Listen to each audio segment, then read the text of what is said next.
John Riel Casimero, wala pa mang laban pero may good news na. Carl James Martin, lumistansya muna kay Naoya Inoue. Champ Pedro Taduran, nasa Pilipinas na galing sa matagumpay na pagdepensa niya sa kanyang titulo sa Japan. Dito po galing mga kwento ang balitang ibabagi ko sa inyo. Kaya tara, kwentuhan na.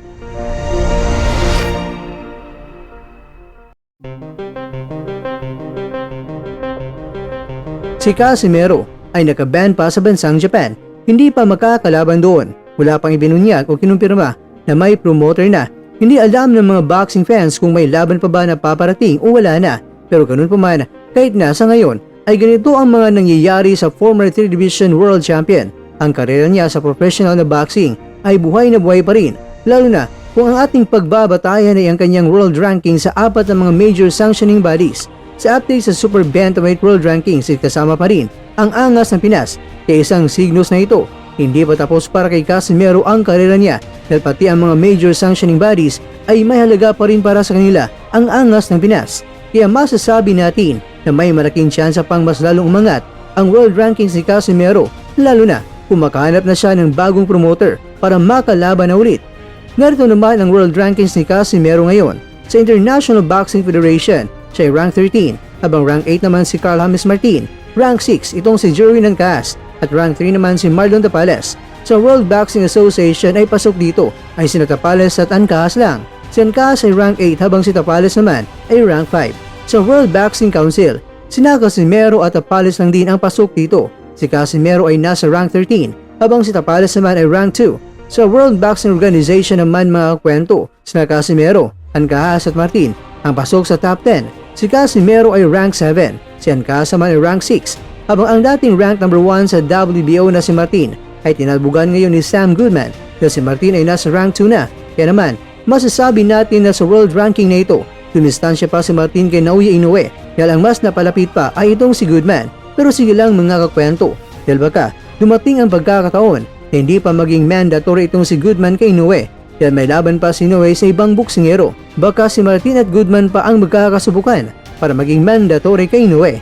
Kaya ang tanong, sino sa tingin mo kakwento ang mananalo? Goodman o di kaya ang Wonderboy ng Pinas? Siya nga pala, ang laban ni Martin ay ngayong May 31 na sa Amerika. Kaya good luck Martin sa paparating mo na laban.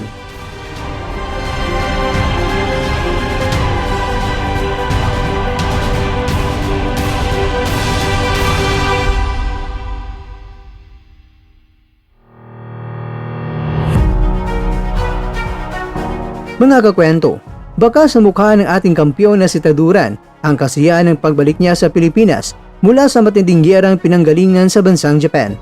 Umabot pa kasi sa round 12 ang bakbakan nila kontra yan kay Jinjiro Shigeoka. Pero ang malaga mga kwento, ang mukha ni Taduran ay walang gasgas yan, tila ba nakasabog ng perla papaya.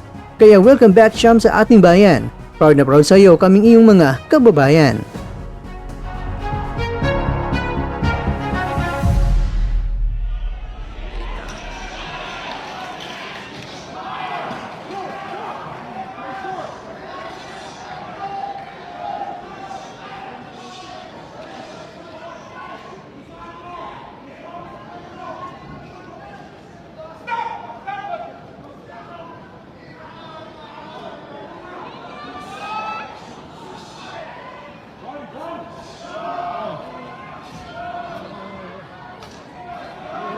Benay.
仕事の人は仕事の人だ。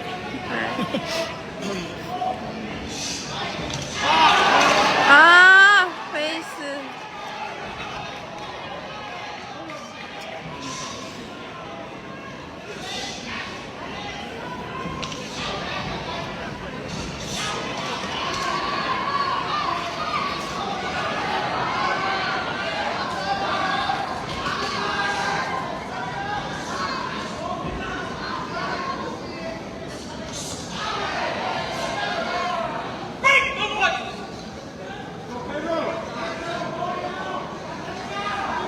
わ、目見えてるか出た。な。なんか目が。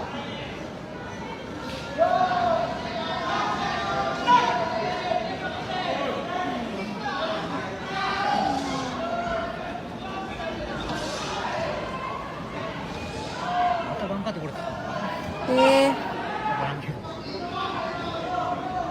どこ行った。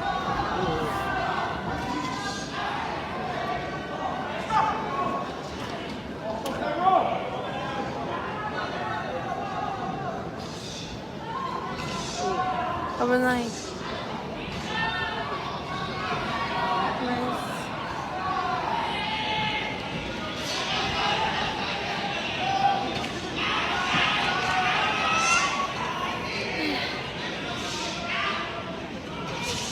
ナイス。 At dyan, nagtatapos ang ating kwento.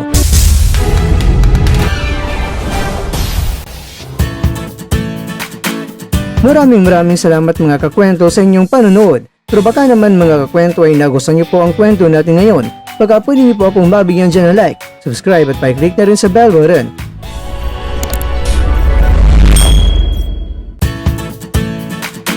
Pero bago tayo tatapos mga kwento, syempre, shoutout po muna tayo dyan sa ating mga kakwento.